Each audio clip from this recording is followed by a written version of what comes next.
بسم اللہ الرحمن الرحیم۔ السلام علیکم ورحمۃ اللہ وبرکاتہ۔ اللہ کی ایک نیک بندی مریم علیہ السلام ایک کونے میں ہوئی، نہانے کو گئی کہ فرشتے انسانی شکل میں سامنے آ گیا۔ مریم علیہ السلام اسے دیکھ کر ڈر گئیں اور کہنے لگی، میں اللہ کی پناہ مانگتی ہوں، کون ہو تم، کہاں سے آئے ہو؟ وہ کہنے لگے، ڈرو نہیں، میں مرد نہیں ہوں، میں اللہ کا بھیجا ہوا فرشتہ ہوں۔ کیوں آئے ہو؟ فرشتہ کہنے لگا، اللہ تمہیں بیٹا دینا چاہتا ہے۔ وہ کہنے لگی، توبہ توبہ، مجھے بیٹا، میری تو شادی نہیں ہوئی ہے، مجھے کسی مرد نے ہاتھ تک نہیں لگایا، تو یہ کیسے ہو سکتا ہے؟ فرشتہ کہنے لگا، اے مریم، تیرا رب کہہ رہا ہے، کوئی مسئلہ نہیں، ابھی ہو جائے گا۔ جبریل علیہ السلام نے ایک پھونک ماری، ادھر پھونک پڑی، ادھر حمل ٹھہر گیا، اور اس کو 9 مہینے اٹھاتی تو کس کس کو جواب دیتی؟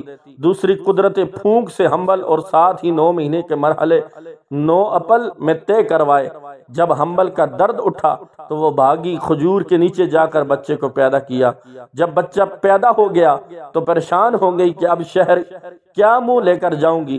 جبریل علیہ السلام نازل ہوئے، کہنے لگے، مریم غم نہ کرو، وہاں ایک چشمہ پیدا کیا، کھاؤ پیو اور آرام کرو، اب اس کو لے کے شہر جاؤ۔ انہوں نے کہا، میں کیسے جاؤں، کیا جواب دوں؟ کہا، تم جواب دینا، میرا روزہ ہے، میں بات نہیں کر سکتی۔ بنی اسرائیل روزے میں بات نہیں کر سکتے تھے، ہم روزے میں جھوٹ بھی بولے تو روزہ نہیں ٹوٹتا، وہ سچ بھی بولے تو ٹوٹ جاتا تھا۔ جب وہ چھوٹا سا بچہ لے کر شہر میں آئی، ایک پڑی، فرمایا، اے مریم، یہ کیا ہے؟ اے ہارون کی بہن، تیرا باپ تو ایسا نہیں تھا، تیری ماں تو ایسی نہیں تھی۔ انہوں نے بچے کی طرف انگلی سے اشارہ کیا اور کہا، اس سے بات کرو، میرا روزہ ہے، میں بات نہیں کر سکتی۔ وہ سب غصے میں آ گئے اور کہنے لگے، بے وقوف بناتی ہو، بہانہ نہ بناؤ، ہو گیا بہت۔ بس ایک ہنگامہ شروع ہو گیا۔